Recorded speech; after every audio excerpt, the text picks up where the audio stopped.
and both and you of them get end two up calls, calling. right? And we go to the turn, which brings me both my straight draw and flush draw. Right, And both of them check. right.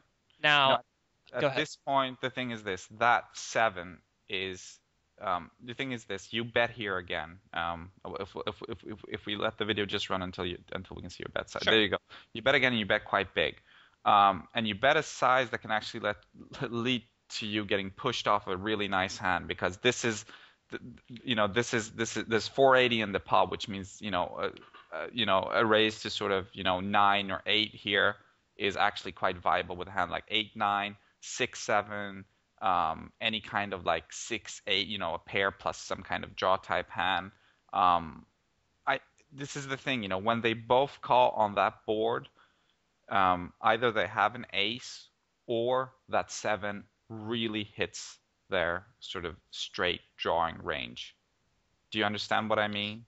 It's I do ace see that now. six. At the time, I did not see that hand as I didn't see that seven as being just such a strong Oh, it's a super hit for duper them. strong sort of hit. And I think, a better hand there is like the King of Diamonds would be a better second barrel card. The King of Diamonds is definitely because this is also this hand makes some straight draws and it also makes some two pairs.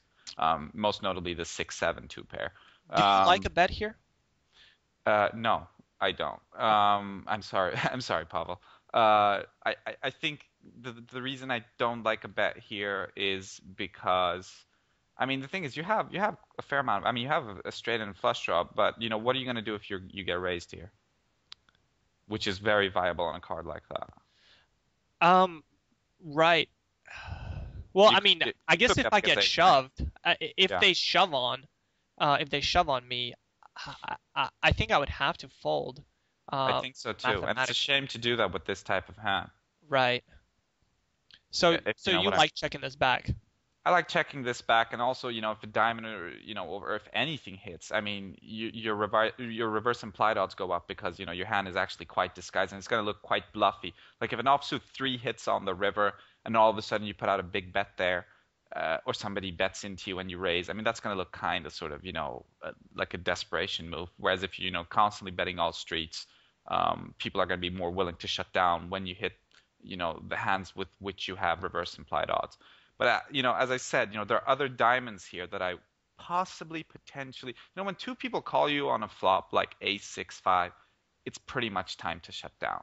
Okay, Okay. 8 or 9 times out of 10, you know, especially if you don't have anything, it's time to shut down. And when the seven hits on the turn, you just have to say, Jesus Christ, thank you so much for giving me at least a chance to win this pot, because because this is a great card for you, and why screw it up? You got really lucky with that turn. I mean, that's your Jin card on that turn. There That is is my no Jin better card. card for you on the turn. So why would you ever risk getting blown up this hand when you've been given a second chance here to win this pot somehow after two people have called your C bet? Wow, at first I thought I messed the flop up, but it seems like the turn is pretty bad as well. Well, Um, I mean, it's sort of, I think, and I totally understand the reasons for that now.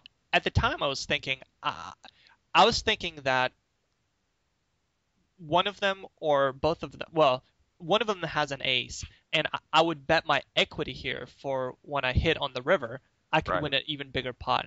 I did not right. expect to get raised on the turn here, which I think is a leak, not considering the fact that I could potentially get raised. You could play. I think heads up. This is. I think the thing is this heads up. The dynamics here change a lot. I think heads up. This is an easy C bet and an easy barrel, very easy. But their ranges change exponentially or widen exponentially when you have two guys in the pot, both calling you out of position on a board like that, and then that turn hits. Okay. So, very small things. Well, I mean, if you want to call that small, very small things sort of, weigh our decisions heavily one way or the other. So just the fact that we have two guys here check calling, two streets, should at least give you an indication that, for this semi bluff to work, you need to have at least some fold equity, and I think you have close to none. Okay.